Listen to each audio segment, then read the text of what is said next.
सभी पढ़ेंगे। नमो अरिहन्ताणं नमो सिद्धाणं नमो आयर्याणं नमो उपछायाणं नमो लोवे सबसाहुणम्।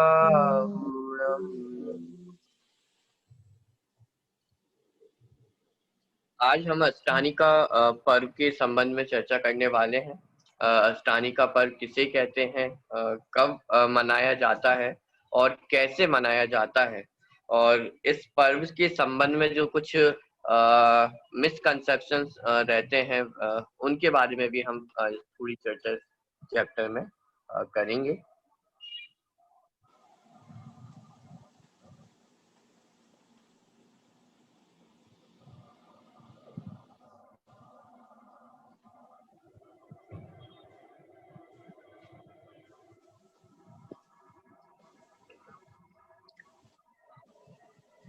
चलिए, हमारे इसके अंदर अष्टानिका पर्व, सबसे पहले हम देखते हैं पर्व अर्थात क्या होता है। पर्व किसे कहते हैं? पर्व अर्थात जोड़ व संधि। अतः वास्तविक पर्व वही है जो अपने आत्मा के उपयोग को बाह्य सांसारिक विषयों से हटाकर अपने आत्मा में लगा सके।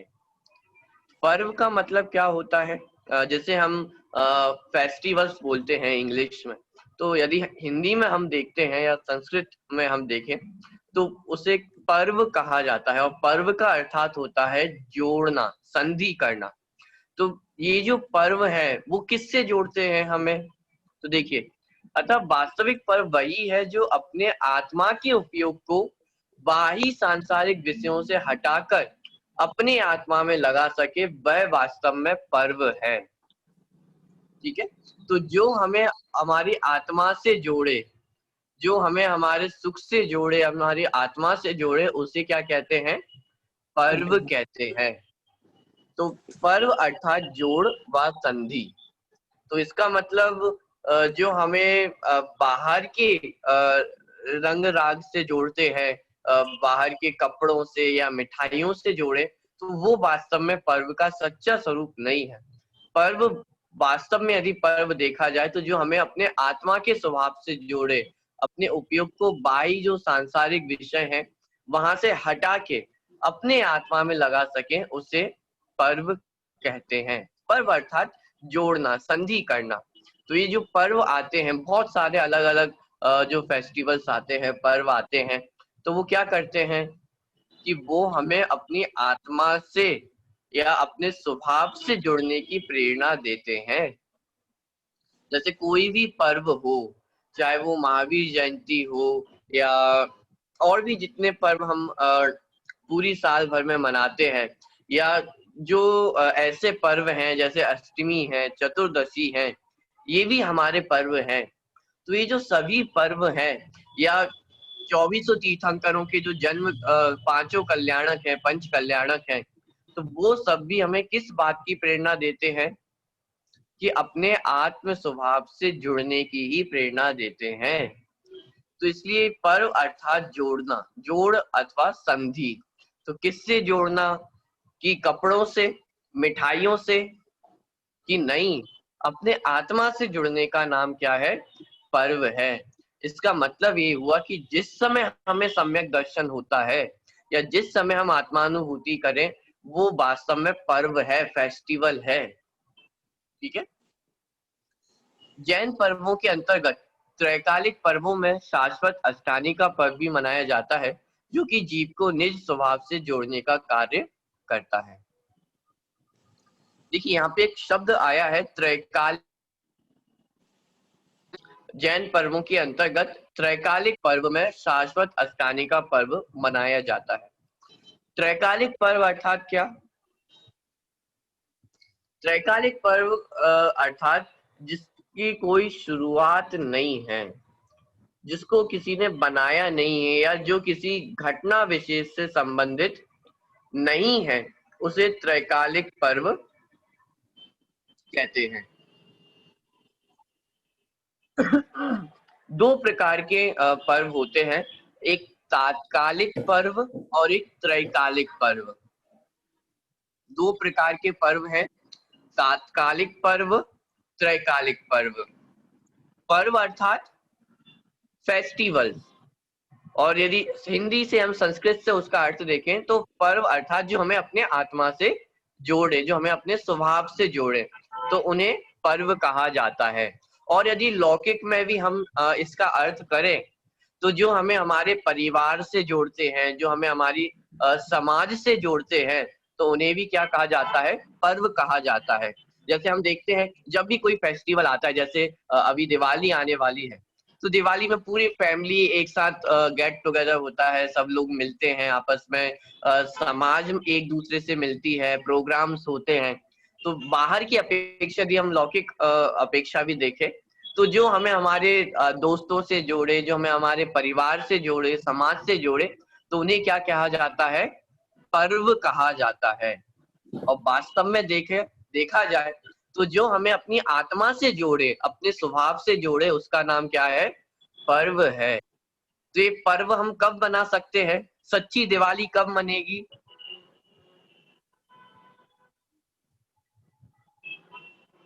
जब हम अपनी आत्मा से जुड़ेंगे तब।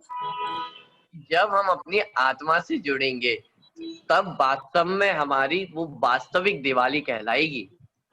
भाई दिवाली के दिन तो महावीर भगवान मुक्त हुए, तो वो दोनों, उन्होंने तो अपना कल्याण कर लिया, लेकिन वो पर्व, वो जो फेस्टिवल है, वो प्रेरणा क्या दे रहा है कि जैसे वो महावीर भगवान है, या उनके बाद शाम को गौतम गर्दन ने केवल ज्ञान की प्राप्ति की, तो ये जो पर्व है, फेस्टिवल से वो हमें प्रेरणा दे रहे हैं कि जिस प्रकार उन्होंने अपना कल्याण किया है, जिस प्रकार उन्होंने अपने सुख की प्राप्ति की है, उसी प्रकार हमें भी अपने सुख की प्राप्ति करनी है, अपने स्वभाव को जानना है, पहचानना है और उसी में रमना है। तो वो वास्तव में पर्व है। ठीक है, तो इस प्रकार जो पर्व है वो दो प्रकार के हैं, तात्कालिक पर्व और त्रैकालिक पर्व। नाम याद हुए आपको, तात्कालिक पर्व, त्रैकालिक पर्व। तात्कालिक और त्रैकालिक। तात्कालिक जो पर्व होते हैं वो किसी घटना विशेष से या किसी व्यक्ति विशेष से संबंध रखने वाले पर्व होते हैं। जैसे इंडिपेंडेंस डे है, जैसे इंडिया में इंडिपेंडेंस डे मनाया जाता है, स्वतंत्रता दिवस मनाया जाता है 15 अगस्त को। तो 15 अगस्त को क्या हुआ था कि भाई जो भारत देश था वो आजाद हुआ था, इसलिए 15 अगस्त को स्वतंत्रता दिवस मनाया जाने लगा। लेकिन क्या 1947 से पहले 15 अगस्त को कोई कार्यक्रम होता था? नहीं होता था। 1947 में वो घटना घटित हुई, भारत आजाद हुआ, तो इस कारण से 15 अगस्त को स्वतंत्रता दिवस के रूप में सेलिब्रेट किया जाने लगा। तो ये भारत का कौन सा त्योहार है? ये तात्कालिक पर्व है, तात्कालिक फेस्टिवल है। क्यों? क्योंकि ये किसी घटना विशेष से संबंधित है। ठीक है, अब यदि हम देखें, जैसे हर महीने में अष्टमी आती है, चतुर्दशी आती है, ये भी क्या है, हमारे पर्व हैं, या 10 लक्षण पर्व हैं। ये कौन से पर्व हैं? ये त्रैकालिक पर्व हैं कि अनादि से चले आ रहे हैं और अनंत काल तक ऐसे ही चलते रहेंगे। ये किसी घटना विशेष से संबंधित नहीं है, ये किसी विशिष्ट व्यक्ति से संबंधित नहीं है। अच्छा, आप बताइए, अष्टमी को हम को पर्व के रूप में क्यों मनाया जाता है? कुछ हुआ था इस दिन? कि कुछ भी नहीं हुआ था, ना कोई व्यक्ति विशेष से रिलेटेड है, ना किसी घटना विशेष से रिलेटेड है, लेकिन फिर भी अनादि काल से अष्टमी है, चतुर्दशी है, या 10 लक्षण पर्व है, ये चले आ रहे हैं। तो इसका मतलब ये जो पर्व हैं, जिनकी कोई शुरुआत नहीं है, जो किसी व्यक्ति से संबंधित नहीं है, जो किसी घटना से संबंधित नहीं है, उन्हें त्रैकालिक पर्व कहा जाता है। और जो किसी व्यक्ति विशेष से संबंधित हो, घटना विशेष से संबंधित हो, उन्हें तात्कालिक पर्व कहा जाता है। जैसे दिवाली है, तो दिवाली त्रैकालिक पर्व है या तात्कालिक पर्व है?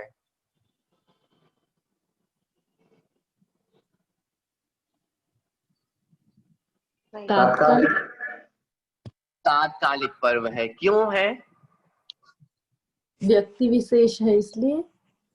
हाँ, क्योंकि ये व्यक्ति विशेष, जैसे महावीर भगवान है तो उनसे रिलेटेड ये पर्व है। क्या महावीर भगवान से पहले ये पर्व मनाया जाता था कि नहीं मनाया जाता था? कि भाई जब महावीर भगवान को निर्वाण की प्राप्ति हुई तो उस दिन से हम ये जो फेस्टिवल है उसको सेलिब्रेट करने लगे हैं। तो ये कौन सा पर्व हुआ? तात्कालिक पर्व। ठीक है। और जैसे इस चैप्टर में हम पढ़ने वाले हैं अष्टानी का पर्व। तो ये तात्कालिक पर्व है या त्रैकालिक पर्व है? त्रैकालिक। त्रैकालिक। ये त्रैकालिक पर्व है।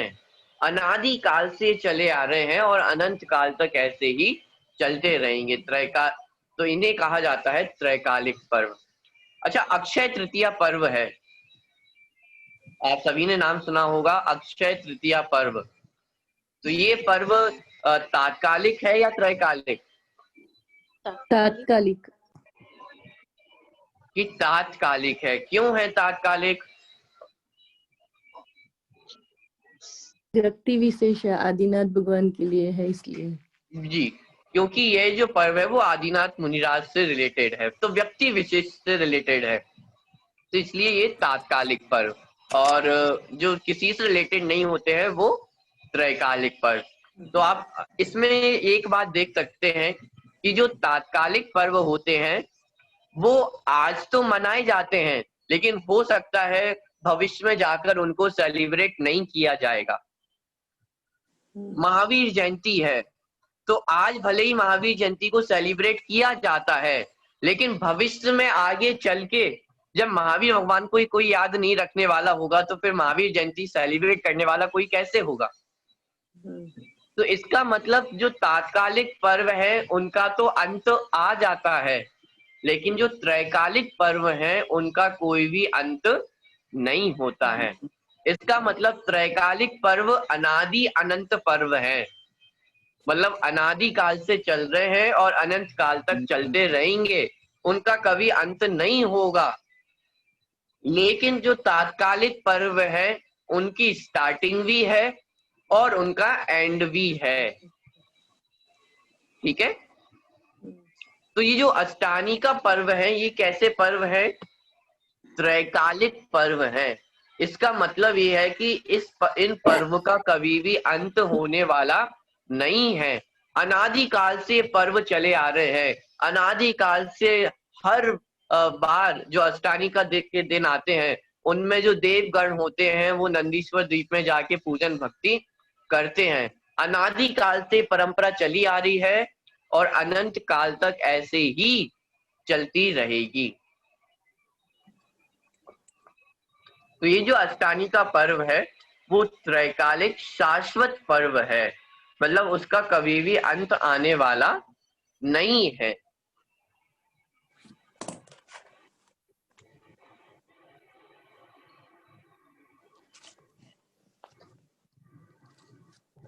देखिए, जैन पर्वों के अंतर्गत त्रैकालिक पर्वों में शाश्वत अष्टानी का पर्व भी मनाया जाता है, जो कि जीव को निज स्वभाव से जोड़ने का कार्य करता है। किस प्रकार करता है उसको हम आगे देखेंगे। देखिए, इसको यदि हम वर्ड टू वर्ड अर्थ देखें तो अष्ट अन्निका अर्थात 8 दिन, अष्ट अर्थात 8, अन्निका अर्थात दिन, तो 8 दिन संबंधी अथवा 8 दिन पर्यंत चलने वाला पर्व होने से यह पर्व अष्टानी का पर्व कहलाता है। तो ये अष्टानी का पर्व का जो वर्ड टू वर्ड अर्थ है वो हमने अभी देखा। अष्ट अर्थात 8, 8, अन्निका अर्थात दिन, डेज, तो 8 दिन का, 8 डेज का जो पर्व होता है या 8 दिन तक जो पर्व चलता है, तो इसलिए इस पर्व को कहा जाता है अष्टानी का पर्व। ठीक है। चलिए, अष्टानी का पर्व कब मनाया जाता है? तो जब हम नंदीश्वर द्वीप की पूजन पढ़ते हैं तो उसमें भी ये जो छंद है वो आता है कि कार्तिक फाल्गुन साड़ के अंत 8 दिन माही, नंदीश्वर सुरजात है हम पूजे ये ठाई। कि यह पर्व वर्ष में 3 बार मनाया जाता है। कब कब मनाया जाता है? कार्तिक, फाल्गुन और साड़। कि कार्तिक के महीने में, फाल्गुन के महीने में और आषाढ़ के महीने में ये पर्व मनाया जाता है। कब मनाया जाता है? कि इन महीनों के अंत के 8 दिन में, अंत 8 दिन माही, अर्थात अंत के जो 8 दिन होते हैं उनमें इस पर्व को मनाया जाता है। और इसमें क्या होता है कि जो नंदीश्वर द्वीप है वहां पर जो देवगण हैं वो वहां पे जाते हैं और पूजन करते हैं। देखिए यह पर्व वर्ष में 3 बार मनाया जाता है। कार्तिक शुक्ल अष्टमी से पूर्णिमा तक, फाल्गुन शुक्ल अष्टमी से पूर्णिमा तक और आषाढ़ शुक्ल अष्टमी से पूर्णिमा तक। तो इस प्रकार कार्तिक, फाल्गुन, साड़ में अष्टमी से पूर्णिमा तक ये जो पर्व है वो मनाया जाता है। इस पर्व को कौन मनाता है? देखिए यह पर्व मनुष्यों द्वारा मनुष्य क्षेत्र में अपने अपने स्थान पर मनाया जाता है तथा देवों द्वारा नंदीश्वर द्वीप में आकर यह पर्व धूमधाम से मनाया जाता है। तो इस पर्व को कौन कौन मनाता है? कि इस पर्व को देवगण तो मनाते ही हैं, लेकिन इसका मतलब ये नहीं है कि मनुष्यों के पास मौका नहीं है कि मनुष्य कैसे अष्टानी का पर्व सेलिब्रेट करें। कि भले ही जो देव है वो नंदीश्वर द्वीप में जाकर मनाते हैं, लेकिन हम यहीं से भावना भाते हैं कि हम भी जो नंदीश्वर द्वीप में अकृत्रिम जिनालय हैं उनकी वंदना करने का भाव हम यहीं से भाते हैं और पूजन भक्ति हम यहाँ से करते हैं। तो इस प्रकार देवगण भी इस अष्टानी का पर्व को मनाते हैं और मनुष्य जो मनुष्य है वो भी इस पर्व को मनाते हैं। तो यह पर्व मनुष्यों द्वारा अपने अपने स्थान पर मनाया जाता है और देवों द्वारा नंदीश्वर द्वीप में जाकर यह पर्व धूमधाम से मनाया जाता है। चलिए, नंदीश्वर द्वीप कहाँ पर स्थित है? मध्य लोक में असंख्यात द्वीप समुद्र हैं, उन्हीं में से 8वां द्वीप नंदीश्वर द्वीप कहलाता है। देखिए जो हमने पहले बात करके आ चुके हैं कि मध्य लोक है, मध्य लोक के अंदर जम्बू द्वीप है, लवण समुद्र है। तो इसी प्रकार द्वीप समुद्र करते करते जो 8वें नंबर का द्वीप आता है उसका नाम है नंदीश्वर द्वीप। गण होते हैं वो पूजन भक्ति के लिए वहां पे जाते हैं। तो मध्य लोक में जो 8वें नंबर का द्वीप है वो नंदीश्वर द्वीप की वलय वाला है। हमने ये कहा था कि जो जम्बू द्वीप है वो मात्र थाली के आकार का है, इसके अलावा जितने द्वीप समुद्र हैं वो सभी चूड़ी के आकार वाले हैं। 163 करोड़ 84 लाख योजन प्रमाण वाला है। इसका जो विस्तार है वो कितना है? 163 करोड़ 84 लाख योजन। ये संख्या आपको अच्छे से याद रखनी है। 163 करोड़ 163 करोड़ 84 लाख 84 लाख योजन प्रमाण, ये इसका विस्तार है। नंदीश्वर द्वीप का विस्तार 163 करोड़ 84 लाख योजन। नंदीश्वर द्वीप के चारों ओर अंजनगिरी नामक एक एक पर्वत है। अंजनगिरी पर्वत के चारों ओर प्रत्येक दिशा में एक एक बावड़ी है और प्रत्येक बावड़ी के मध्य में एक एक गदिमुख नामक पर्वत है। प्रत्येक पर्वत पर एक एक अकृत्रिम जिनालय होने से 52 जिनालय हैं। प्रत्येक जिनालय में 108 जिनेन्द्र भगवान की अत्यंत सुंदर मनोहारी व अकृत्रिम प्रतिमाएं विराजमान है। चलिए बहुत सारा मैंने बहुत जल्दी जल्दी अभी पढ़ दिया है। यहाँ पे नंदीश्वर द्वीप की थोड़ी रचना बताई गई है कि नंदीश्वर द्वीप में किस प्रकार की रचना होती है। इसको हम समझते हैं।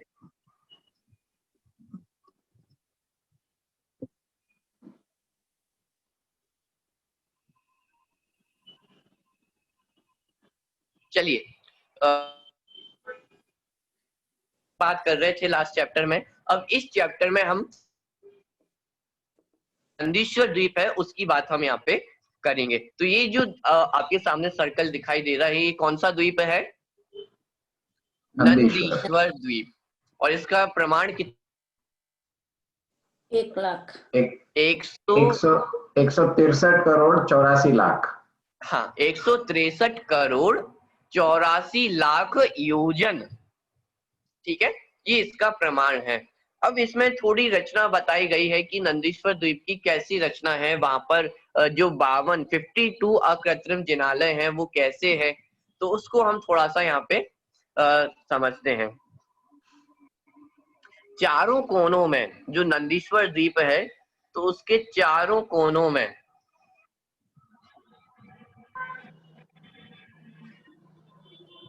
जैसे आप यहाँ देख सकते हैं, ये चारों कोनों में अंजनगिरी नाम के 4 पर्वत है। क्या नाम है इनका? अंजनगिरी। अंजनगिरी। ठीक है, ये जो पर्वत है, इनका कलर भी कैसा होता है कि ब्लैक कलर की पर्वत होते हैं। इनका नाम है अंजनगिरी पर्वत। ठीक है, अब अंजनगिरी पर्वत के चारों तरफ 4 बावड़ी है।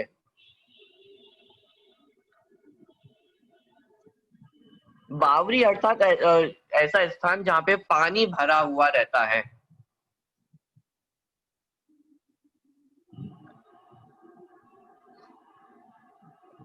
आप देख सकते हैं बीचों बीच में आपको देखिए, सबसे बीच में जो ब्लैक डॉट आपको दिखाई दे रही है,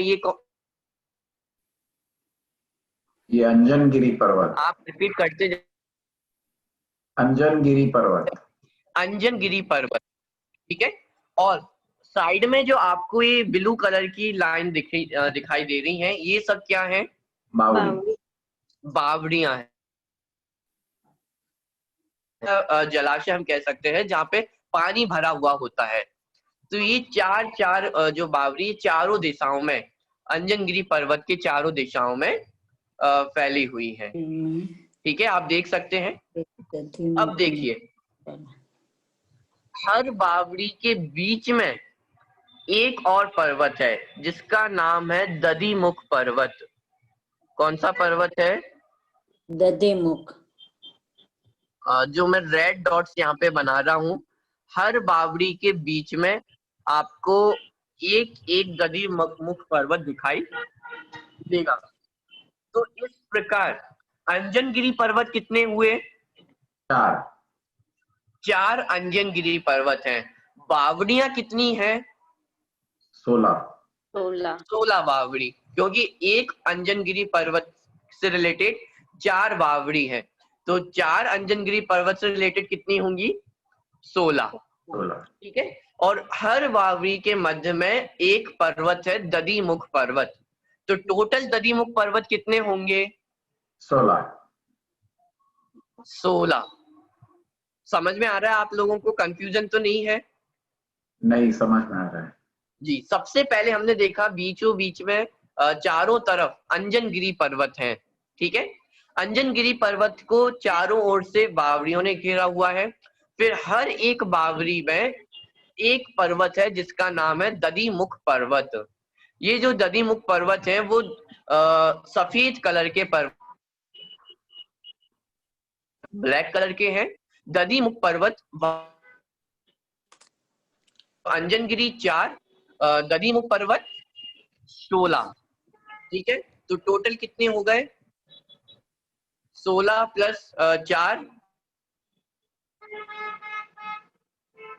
टू 20 पर्वत। ये 20 पर्वत यहाँ पे हो गए हैं। अब बाकी के जो पर्वत बचे हुए हैं उनको हम यहाँ पे देखते हैं। हर दधिमुख पर्वत जो आपको दिखाई दे रहे हैं, हर दधिमुख पर्वत से रिलेटेड 2 रतिकर पर्वत होते हैं।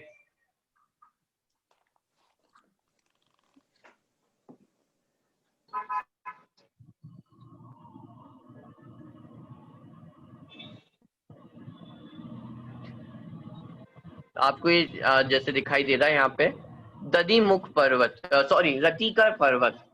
हर जो दधिमुख पर्वत है तो उनसे के साथ दो और पर्वत होते हैं, उनका नाम है रतिकर पर्वत। तो इस प्रकार टोटल रतिकर पर्वत कितने होंगे? 32। 32। कैसे हुए 32? दधिमुख पर्वत के दो दो हाँ 16 दधिमुख पर्वत है तो हर एक में 2, तो उस हिसाब से 32 दधिमुख पर्वत हो गए। Very good. तो 4 अंजनगिरी, 16 दधिमुख और 32 रतिकर पर्वत। तो टोटल पर्वत कितने हो गए? 16 + 4 + 32 52। 16 + 4 + 32 इक्वल्स टू 52। 52। 52। तो ये जो 52 पर्वत नंदीश्वर द्वीप में होते हैं। अब और चारों दिशाओं में सबसे पहले कौन सा पर्वत है? अंजनगिरी। अंजनगिरी पर्वत, ठीक है। फिर अंजनगिरी पर्वत को किस अंजनगिरी पर्वत के चारों साइड क्या है? बावड़ी। बावड़ी। बावड़ी है, ठीक है। हर बावड़ी के मध्य में क्या है? दधिमुख पर्वत। दधिमुख पर्वत। दधिमुख पर्वत है, ठीक है। और हर दधिमुख से रिलेटेड कितने रतिकर पर्वत है? 2 रतिकर पर्वत। 2, ठीक है। तो इस प्रकार टोटल यदि हम देखते हैं तो 52 पर्वत इस प्रकार हो जाते हैं। और हर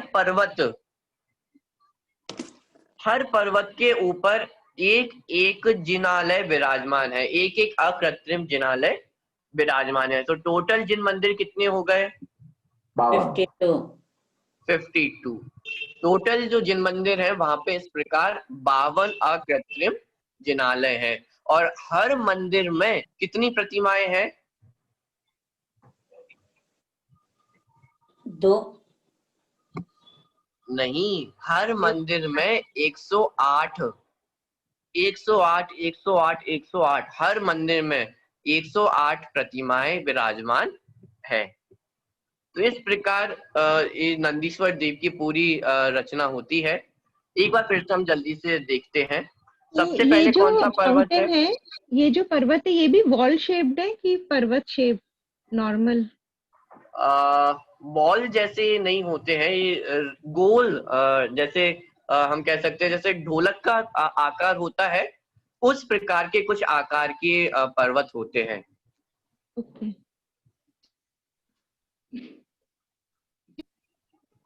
थोड़ा सा इस प्रकार का आकार हो सकता है। तो गोल जैसे वो आकार उनका होता है, ठीक है। और हर पर्वत के ऊपर एक एक जिनालय वहां पे विराजमान है।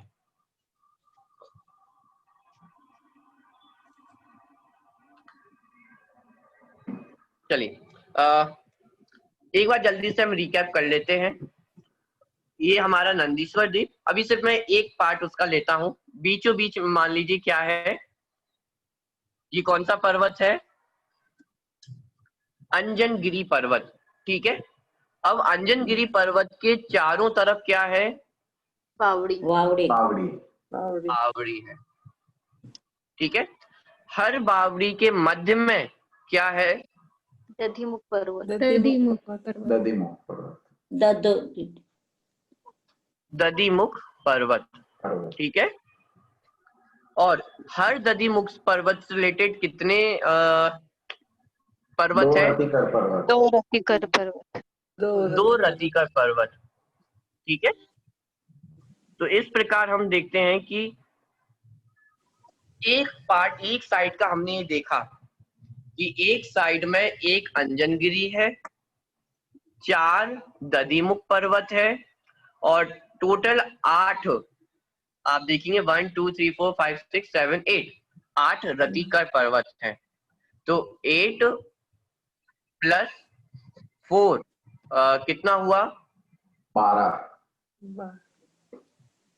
8 12 प्लस 12 जो 8 रतिकर पर्वत, उसके बाद जो 4 दधिमुख पर्वत और 1 अंजनगिरी पर्वत। 13 तो इस प्रकार 13 की रचना भी हमने एक साइड की देखी है।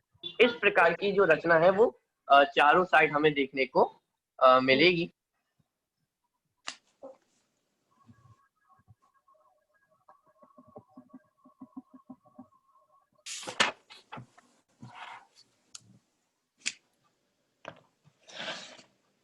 चलिए, तो अब यदि आपको कोई क्वेश्चन हो नंदीश्वर द्वीप की रचना से रिलेटेड तो वो आप अभी पूछ लें, फिर हम आगे बढ़ेंगे।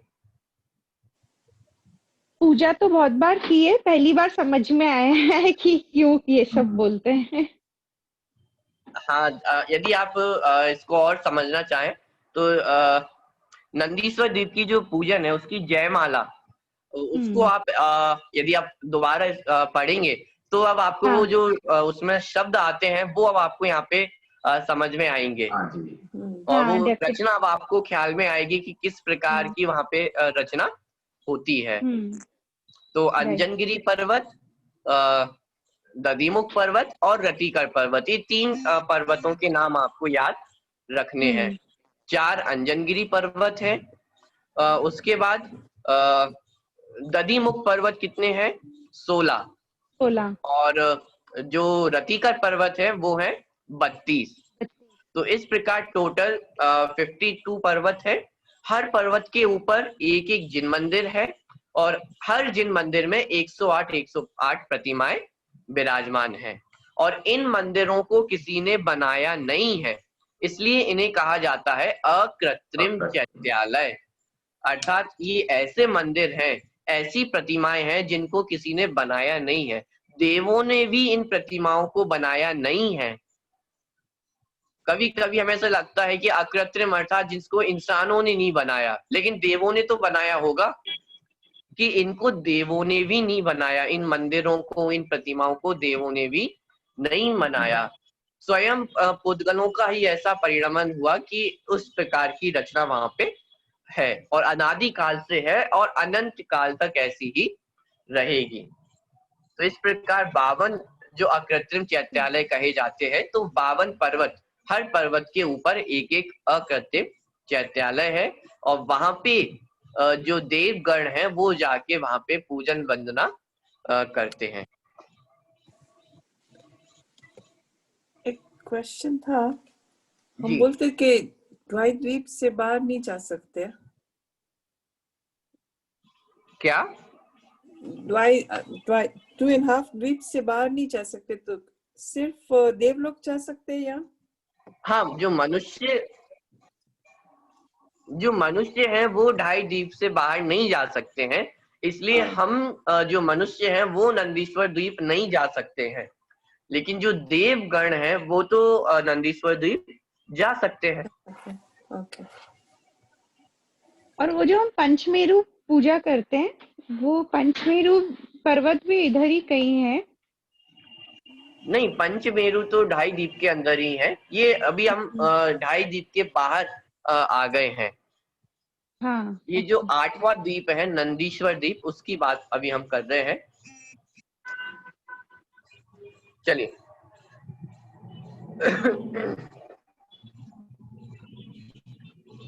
चलिए, अब मैं एक बार दोबारा इसको पढ़ता हूं, तो अब आपको ये पूरा जो पैराग्राफ है वो आपको समझ में आएगा। कैसा है नंदीश्वर द्वीप? कि वलया आकार अर्थात चूड़ी के आकार वाला है। ठीक है, 163 करोड़ 84 लाख योजन प्रमाण वाला है। नंदीश्वर द्वीप के चारों ओर अंजनगिरी नामक एक एक पर्वत है। ठीक है, तो चारों दिशाओं में एक एक अंजनगिरी पर्वत। इतना क्लियर हुआ? हाँ। ओके। अंजनगिरी पर्वत के चारों ओर प्रत्येक दिशा में एक एक बावड़ी है। तो एक अंजन पर्वत, उसके चारों दिशाओं में एक एक बावड़ी। तो इस प्रकार टोटल कितनी बावड़ी हो गई? 16 बावड़ियां। फिर प्रत्येक बावड़ी के मध्य में एक एक दधिमुख नामक पर्वत है। तो इस प्रकार टोटल जो दधिमुख पर्वत है वो कितने हो जाते हैं? 5 32 नहीं, दधिमुख पर्वत 16 16 पर्वत हो जाते हैं। यहाँ पे थोड़ा सा यहाँ पे मिसप्रिंट दिया है, डायरेक्ट इन्होंने 52 पर्वत लिख दिए हैं, लेकिन इसको थोड़ा हमें समझना पड़ेगा। दधिमुख पर्वत क्लियर है? हाँ अंजनगिरी के बाद हर दिशा में 4 बावड़ी और हर बावड़ी के मध्य में एक दधिमुख पर्वत, तो टोटल 16 दधिमुख पर्वत हो गए। अब आगे बढ़ते हैं।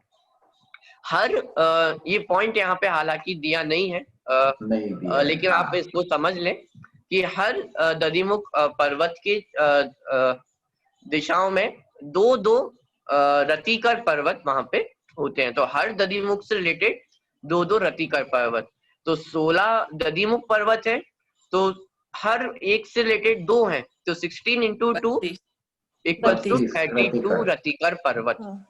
ठीक है, तो प्रत्येक पर्वत पर एक एक अकृत्रिम जिनालय होने से टोटल कितने जिनालय हो जाते हैं?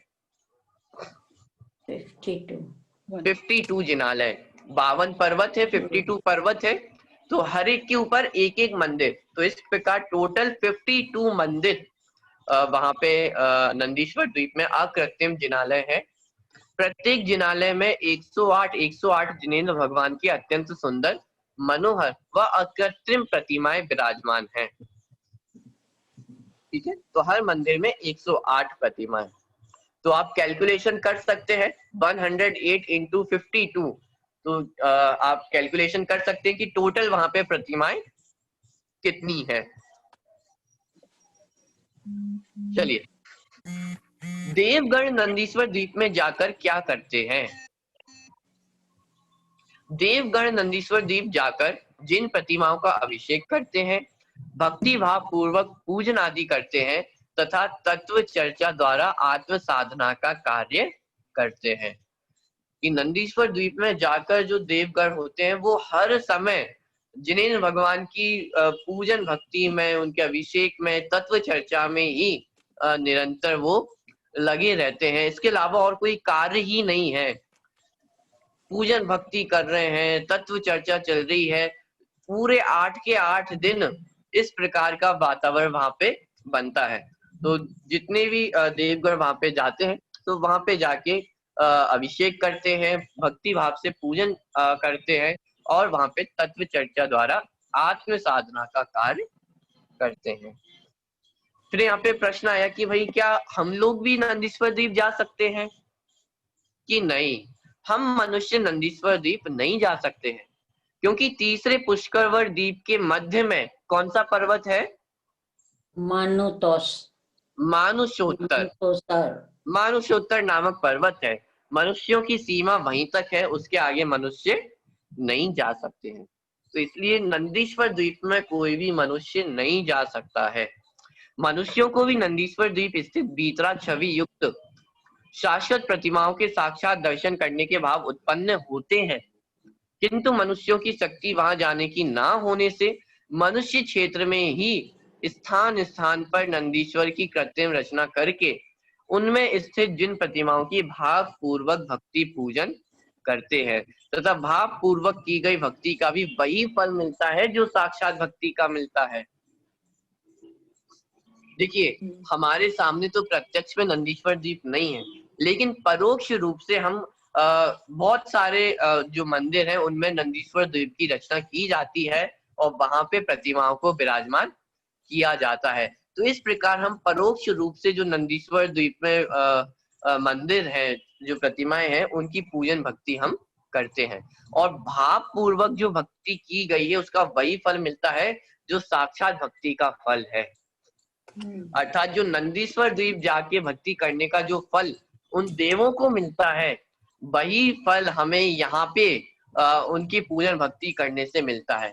लेकिन शर्त क्या है कि वो भक्ति भाव पूर्वक होनी चाहिए, किसी को दिखाने के लिए नहीं कि देखो हमने इतनी अच्छी पूजन की, हमने इतना अच्छा कार्यक्रम रखा, हमने इतना अच्छा अष्टानिका का प्रोग्राम कराया, तो दूसरों को दिखाने के लिए नहीं, बल्कि अंदर से भाव पूर्वक जो भगवान है उनकी पूजन भक्ति का भाव है, तो हमें भी उस पूजन का वही फल मिलता है जो साक्षात पूजन करने का फल देवों को वहां पे प्राप्त होता है। चलिए, यह पर्व कैसे मनाया जाता है? जैन समाज द्वारा यह पर्व बड़े ही धूमधाम से मनाया जाता है। अब यहाँ पे धूमधाम का मतलब क्या है? यह पर्व बहुत धूमधाम से मनाया जाता है। धूमधाम से मनाया जाता है इसका मतलब कि बहुत बड़ा प्रोग्राम होता होगा, बहुत भाव नए से। नए कपड़े खरीदे जाते होंगे, मिठाइयाँ बांटी जाती होंगी, बहुत प्रोग्राम किए जाते होंगे। क्या है यहाँ पे धूमधाम का मतलब? भक्ति भाव से। देखिए, चलिए आगे ये समझ में आएगा कि जैन समाज की धूमधाम कैसे होती है। क्या पटाखे फोड़ते होंगे, क्या करते होंगे? कि अधिकांश स्थानों पे अष्टानिका पर्व पे सिद्ध चक्र विधान का आयोजन किया जाता है। ये अक्सर आपने अधिकांश स्थानों पे देखा होगा कि अष्टानिका की जो पर्व है वहां पे सिद्ध चक्र विधान का आयोजन किया जाता है। तो यहाँ पे धूमधाम का अर्थात ये नहीं है कि कोई पटाखे फोड़ना या मिठाइयाँ बांटना या नए नए कपड़े खरीदना, इसका नाम धूमधाम नहीं है। ये पूजन भक्ति का कार्यक्रम जो है, ये जो विधान का कार्यक्रम है, वो जैन पर्वों की धूमधाम है। तो अधिकांश स्थानों पे सिद्ध चक्र विधान का आयोजन किया जाता है। विभिन्न स्थानों पर विद्वानों को आमंत्रित कर प्रवचन स्वाध्याय का कार्यक्रम किया जाता है। वैसे तो सामान्यतः जो हमारा स्वाध्याय चलता है वो तो निरंतर प्रतिदिन हम करते ही हैं, लेकिन इन दिनों में अष्टानिका पर्वों के दिनों में हम विशेष तौर पे जो विद्वान होते हैं, मुनिराज होते हैं, तो उनके माध्यम से हम विशेष प्रवचन स्वाध्याय का लाभ लेते हैं। सभी साधर्मी संयम से रहकर व्रत उपवास आदि रखते हैं। अब देखिए, बाहर यदि किसी दूसरे फेस्टिवल की धूमधाम की बात की जाए तो धूमधाम से हमें क्या इमेज बनती है? पटाखे फोड़ना, मस्ती करना, कलर्स उड़ाना, कपड़े खरीदना, ये हमें धूमधाम इमेज होती है। लेकिन यहाँ पे क्या बोल रहे हैं कि सभी साधर्मी संयम से रहकर व्रत उपवास आदि रखते हैं।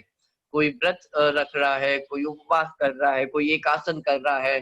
तो इस प्रकार जो सभी साधर्मी जन है वो संयम से विशेष तौर पे इन 8 दिनों में संयम पूर्वक अपने जीवन को जीते हैं। तत्व चर्चा में समय का उपयोग कर आत्म साधना का प्रयास करते हैं। ये वास्तव में असली धूमधाम है। ये जो अपनी आत्म साधना का काम है, तत्व चर्चा करना, उपयोग को अपने आत्मा में लगाना, तो ये वास्तव में अष्टानिका पर्व में करने योग्य कार्य है। या कैसे अष्टानिका पर्व को मनाया जाना चाहिए, तो इस प्रकार कुछ बातें हैं जिस प्रकार ये अष्टानिका पर्व मनाया जाता है। अब यहाँ पे एक प्रश्न हो सकता है कि बात आई सिद्ध चक्र विधान की। ये सिद्ध चक्र विधान क्या है, क्या होता है?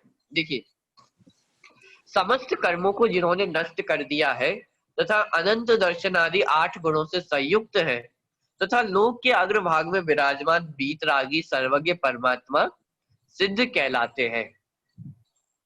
ये यहाँ पे जितने भी टर्म्स मैंने यूज यहाँ पे लिखे हुए हैं वो सब आपको याद आ रहे हैं? पहले आप पढ़ चुके हैं इन्हें कहीं पे?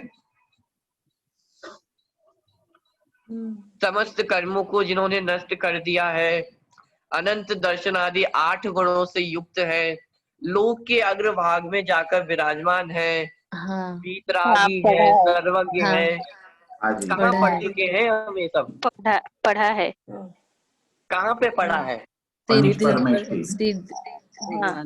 हाँ, पीछे का भी आपको याद रखना है क्योंकि फाइनल एग्जाम में पूरा कोर्स आएगा, पूरा सिलेबस आएगा, तो पीछे के चैप्टर्स भी हमें याद रखना है कि पंच परमेष्ठी में जब हमने उनका स्वरूप देखा था तब हमने सिद्ध परमेष्ठी का स्वरूप भी देखा था कि समस्त कर्मों से रहित होते हैं, अनंत दर्शनादि 8 गुणों से युक्त होते हैं, लोक के अग्रभाग में जाकर विराजमान होते हैं।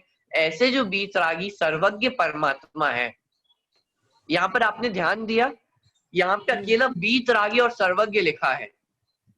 जब भी हम भगवान की बात करते हैं तो 3 टर्म्स का यूज किया जाता है, आप बता सकते हैं वो 3 टर्म्स कौन से हैं? वीतरागी, सर्वज्ञ और हितोपदेशी। वीतरागी, सर्वज्ञ और हितोपदेशी। तो यहाँ पे हितोपदेशी क्यों नहीं लिखा? ये ये उपदेश नहीं सिद्ध देते। भगवान की बात है, अरिहंत भगवान में हितोपदेशी होता है। सिद्ध भगवान की बात है इसलिए। वेरी गुड, क्योंकि यहाँ पे सिद्ध भगवान की बात है और सिद्ध भगवान की जो है उनकी वाणी नहीं होती है, इसलिए यहाँ पे सिर्फ वीतरागी और सर्वज्ञ लिखा है। वाणी किसकी खिरती है? कि अरहंत परमेष्ठी की वाणी खिरती है, सिद्ध परमेष्ठी की वाणी नहीं होती नहीं है। होती। तो वीतरागी सर्वज्ञ परमात्मा उन्हें क्या कहते हैं? सिद्ध। सिद्धों के समुदाय को ही सिद्ध चक्र कहते हैं। चक्र का मतलब होता है समूह। एक चक्र तो वो होता है जो आपने देखा होगा, कभी महाभारत देखी हो तो कृष्ण जी के हाथों में एक चक्र घूमता है, एक धर्म चक्र होता है। तो यहाँ पे उस चक्र की बात नहीं है, यहाँ पे चक्र का अर्थ है समूह, ग्रुप। तो किसका ग्रुप? कि सिद्धों का समुदाय, सिद्धों का ग्रुप, उसको कहते हैं सिद्ध चक्र। सिद्धों का जो समुदाय है, अनंत अनंत जो सिद्ध परमेष्ठी हैं, उनको क्या कहते हैं? सिद्ध चक्र। ठीक है। तो ऐसे जो सिद्ध परमेष्ठी हैं, अनंत सिद्ध परमेष्ठी हैं, उनका गुणगान, उनकी पूजन भक्ति इस सिद्ध चक्र विधान में की जाती है। देखिए सिद्ध चक्र विधान में क्या क्या होता है। सिद्ध चक्र विधान में सिद्ध भगवान की अनेकानेक प्रकार से अनेक उनके गुणों की पूजन भक्ति की है। विधान का अर्थ होता है विस्तार करना। विधान का अर्थ क्या होता है? विस्तार करना। जैसे हम कोई भी पूजन करते हैं तो पूजन में नॉर्मली क्या होता है कि अष्टक होते हैं, 8 छंद होते हैं और फिर उसके बाद जयमाला होती है। ठीक है, ये एक सामान्य जो प्रारूप है पूजन का। अब विधान में क्या होता है कि इसी का विस्तार करेंगे। क्या करेंगे? इसका विस्तार करेंगे। अब विस्तार करेंगे इसका मतलब क्या? कि सिद्ध परमेष्ठी हैं। अब सिद्ध परमेष्ठी की हमने पूजन की, 8 जो छंद हैं जल चंदन से रिलेटेड वो हमने पढ़े। अब उसके बाद विस्तार करना है हमें, इसको और बड़ा करना है, पूजन भक्ति और हमें लंबी करनी है। तो फिर क्या किया जाएगा कि एक एक गुणों की पूजन की जाएगी, एक एक गुणों का गुणगान किया जाएगा, एक एक गुण बताए जाएंगे कि सिद्ध परमेष्ठी ऐसे होते हैं, उनमें ये गुण है, ये गुण है, ये गुण है। एक एक गुण का वो विस्तार किया जाएगा। तो ये इस प्रकार विस्तार करते करते वो क्या बन जाता है? विधान बन जाता है। तो सिद्ध चक्र के विधान में सिद्ध भगवान की अनेकानेक की है। सिद्ध चक्र के अर्घ्य व जयमालाओं में कई आध्यात्मिक व सैद्धांतिक तत्वों का निरूपण, सिद्धों ने सिद्ध दशा कैसे प्राप्त की, इस संदर्भ में मुक्ति मार्ग का प्रतिपादन किया गया है। सिद्ध चक्र विधान को इतना उत्कृष्ट क्यों माना जाता है? क्योंकि उसमें हमें मुक्ति का मार्ग प्रतिपादित किया गया है कि जो सिद्ध भगवान है उन्होंने किस प्रकार से सिद्ध दशा को प्राप्त किया है, उनकी जर्नी किस प्रकार रही है। कि जितने भी सिद्ध भगवान थे वो कभी ना कभी संसारी रहे हैं। तो संसारी से सिद्ध दशा तक जो उनकी जर्नी रही है वो किस प्रकार रही है, मुक्ति का मार्ग क्या है, तो इस बात का वर्णन हमें सिद्ध चक्र विधान में पढ़ने को मिलता है।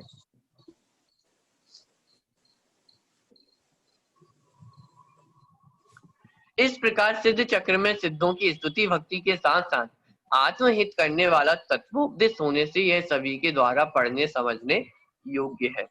इस सिद्ध चक्र विधान में आत्महित करने वाला जो तत्वोपदेश है, 7 तत्वों का निरूपण है, बहुत सुंदर निरूपण, सैद्धांतिक दृष्टि से भी देखा जाए और आध्यात्मिक दृष्टि से भी देखा जाए तो बहुत सुंदर निरूपण सिद्ध चक्र विधान में हमें पढ़ने को मिलता है।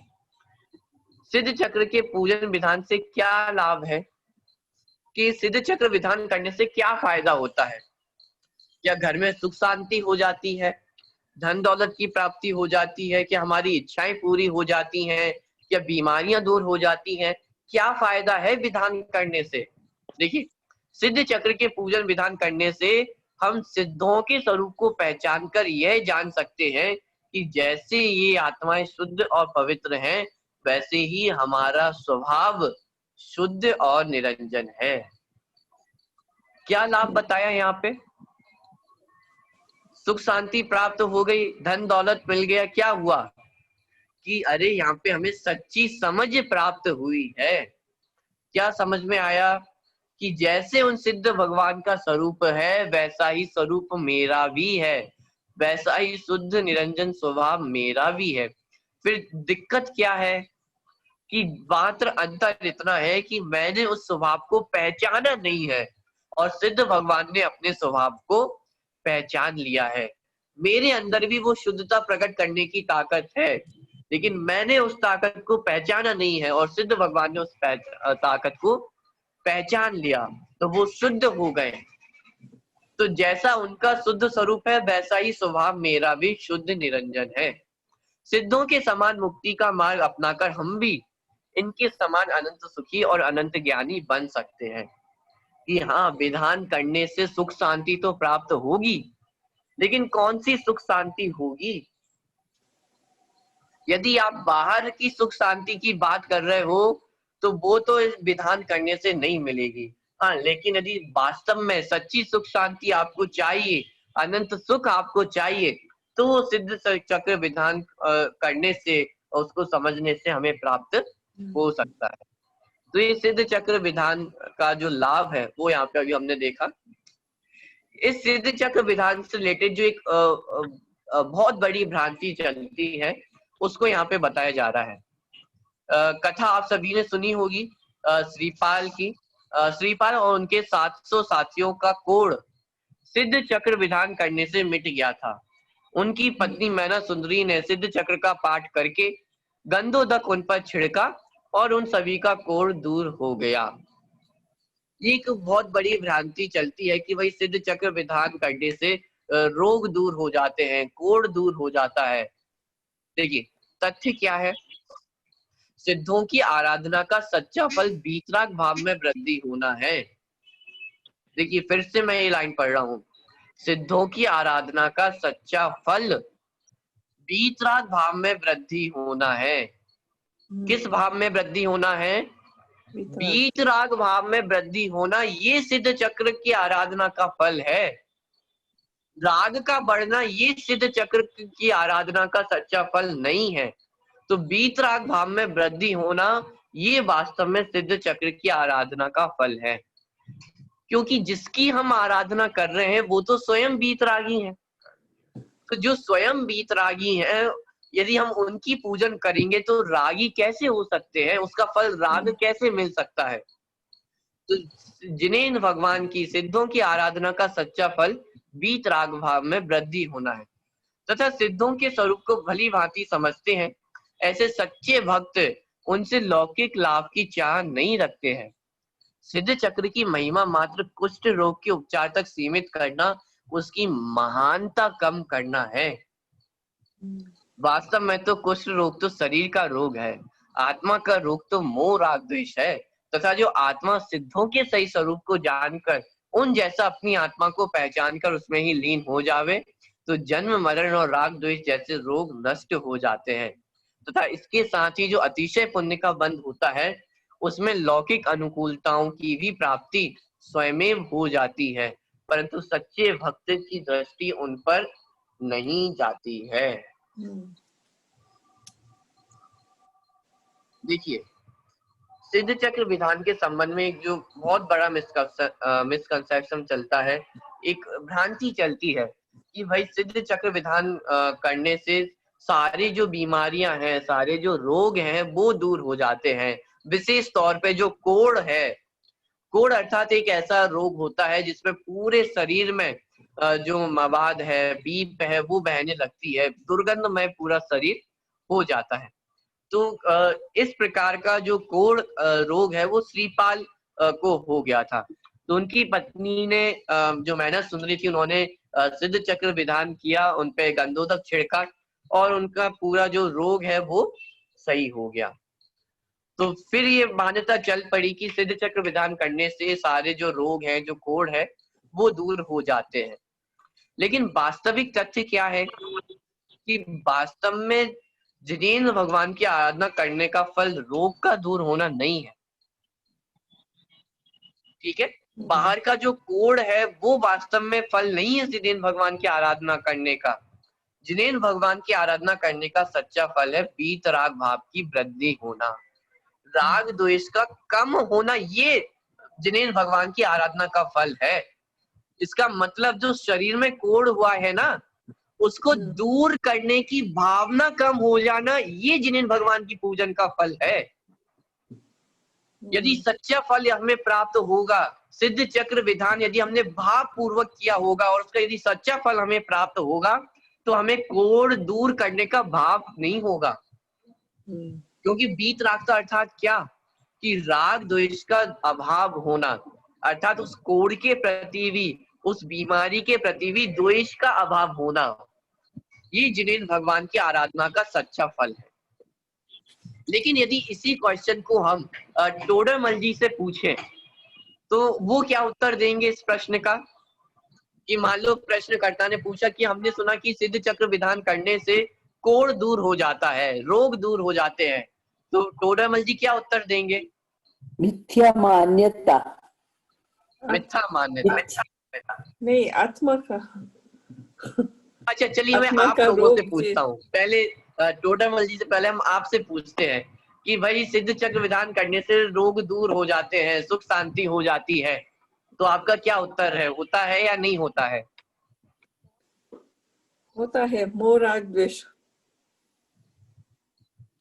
चलिए, आपने कहा कि मोह राग द्वेष दूर होते हैं, लेकिन बाहर के जो रोग हैं वो दूर होंगे या नहीं होंगे? नहीं, वो तो शरीर का है ना। नहीं होंगे। ठीक है, चलिए अब यदि हम टोडरमल जी के पास जाएंगे तो वो कहेंगे कि हाँ, तुम जो कह रहे हो ना वो सब होगा। तुम कह रहे हो ना घर में सुख शांति होगी, आप कह रहे हो कि रोग दूर हो जाएंगे, सब होगा। लेकिन ये टोडरमल जी की शैली रही है, कोई भी प्रश्न करता उनके पास कोई प्रश्न लेके आता है तो ऐसा नहीं कि वो सामने वाले की बात एकदम खारिज कर दी, मना कर दिया कि नहीं तुम तो एकदम गलत हो, बिल्कुल गलत हो, कि नहीं तुमने जो बात कही वो ठीक है। लेकिन जब आप मोक्ष मार्ग प्रकाशक ग्रंथ पढ़ेंगे तो एक शब्द आप बार बार देखेंगे, परंतु। टोडरमल जी पूरी बात अपनी कह देंगे, फिर बाद में एक शब्द जोड़ देंगे, परंतु। अब यहाँ से पूरा खेल बदल जाता है कि भाई जो तुम कह रहे हो कि रोग दूर हो जाएगा, सुख शांति हो जाएगी, कि हो जाएगा, इसमें कोई बड़ी बात नहीं है, परंतु यदि इस लक्ष्य से तुम करोगे तो ये कुछ भी होने वाला नहीं है। यदि रोग दूर करने के लक्ष्य से आप जिनेंद्र भगवान की पूजन आराधना कर रहे हो तो आपकी सब कुछ जो आप जिस कामना से वहां पे जा रहे हो वो नहीं होगा। हाँ, लेकिन यदि आपने सच्ची आराधना की है, सच्ची पूजन की है, आपने वीतरागता के भाव से यदि वो पूजन भक्ति की है, तो सातिशय पुण्य का बंध होगा और वो रोग आदि दूर अपने आप दूर हो जाएंगे। लेकिन यदि उसकी दृष्टि होगी तो इसका मतलब मन में खोट है, मन में छल है, तो उससे हमें इन बाहर के जो लौकिक सुख है उनकी प्राप्ति नहीं होगी। और वास्तव में देखा जाए कि यदि हम ये माने कि सिद्ध चक्र विधान करने से रोग दूर हो जाता है, तो ये हमने उस सिद्ध चक्र विधान की महिमा को बढ़ाया है या कम किया है? कम किया। आप विचार करके देखें। अच्छा, जैसे कोई एक पहलवान हो और वो मान लीजिए 50 किलोमीटर चल सकता है 50 किलो वजन उठाकर।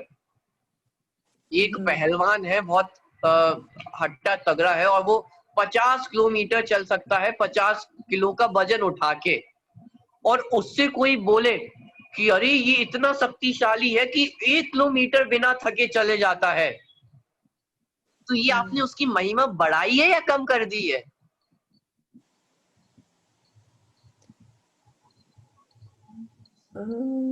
एक पहलवान जो 50 किलोमीटर चल सकता है 50 किलो का वजन उठा के, और उससे यदि कोई पूछे कि कम भाई तुम कर- 1 किलोमीटर चल पाओगे या नहीं चल पाओगे, तो ये उसकी महिमा बढ़ा रहे हैं या कम कर रहे हैं? कम कर रहे हैं। बढ़ा रहे कम हैं। कर रहे हैं। अरे उसकी महिमा हम कम कर रहे हैं।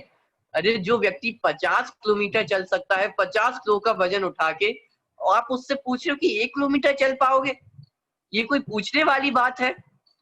इसी प्रकार जिस सिद्ध चक्र विधान को पढ़ने से, समझने से, सच्ची आराधना करने से हमें मुक्ति की प्राप्ति हो सकती है, सिद्ध दशा की प्राप्ति हो सकती है, और उस पे आप पूछ रहे हो कि इससे हमारा रोग दूर हो जाएगा, तो ये महिमा को हम बढ़ा रहे हैं या कम कर रहे हैं?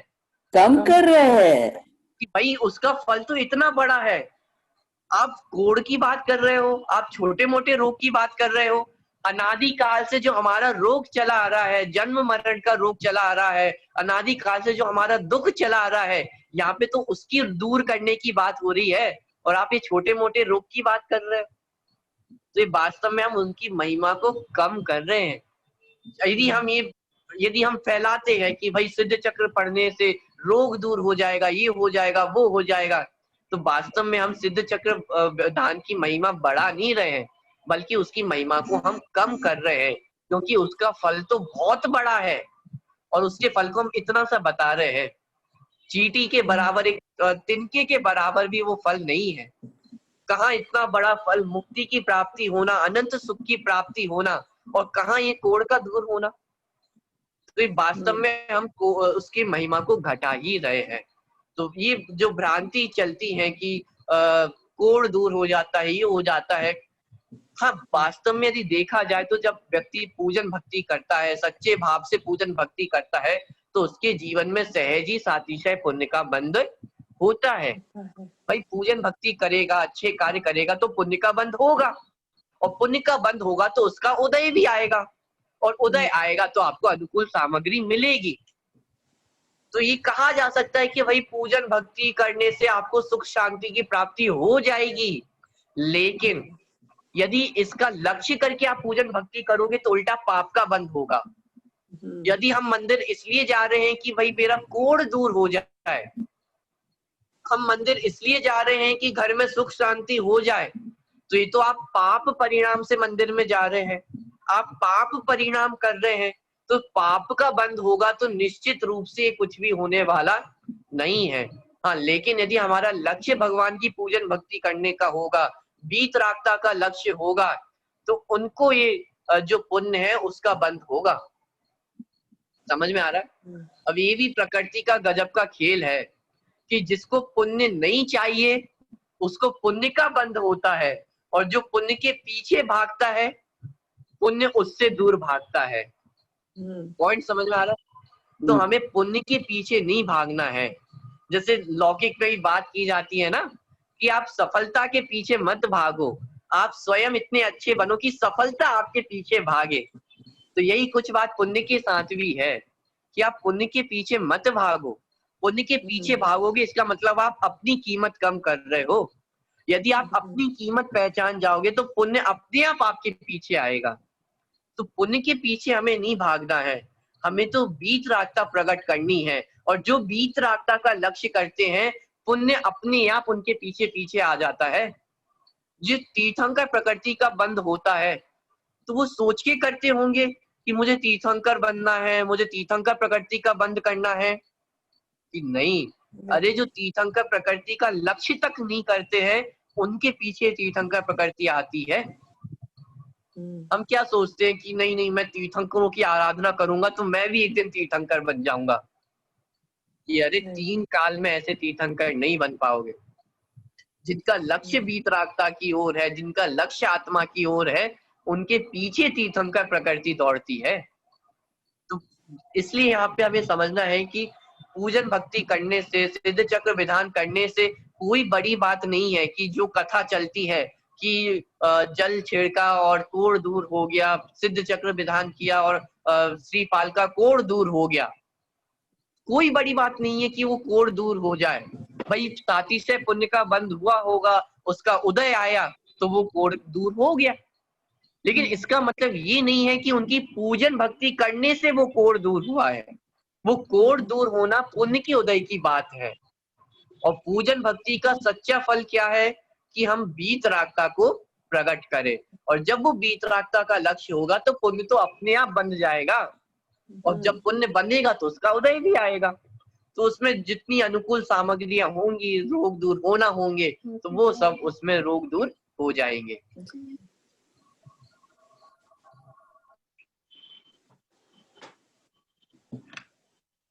तो इस प्रकार उनके तो अपने आप रोग दूर हो जाते हैं। तो हमारा लक्ष्य कहाँ पे होना चाहिए? वीतरागता की ओर हमारा लक्ष्य होना चाहिए। तो इस प्रकार ये जो अष्टानी का पर्व है, सिद्ध चक्र विधान है, उसके संबंध में ये जो कुछ चर्चा थी वो हमने यहाँ पे की है। कोई प्रश्न हो आपका तो वो पूछ सकते हैं। नहीं।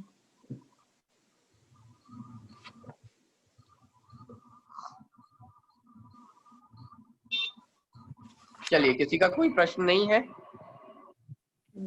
ओके, तो आज की क्लास को हम यहीं पे पूरा करते हैं, और कल आपका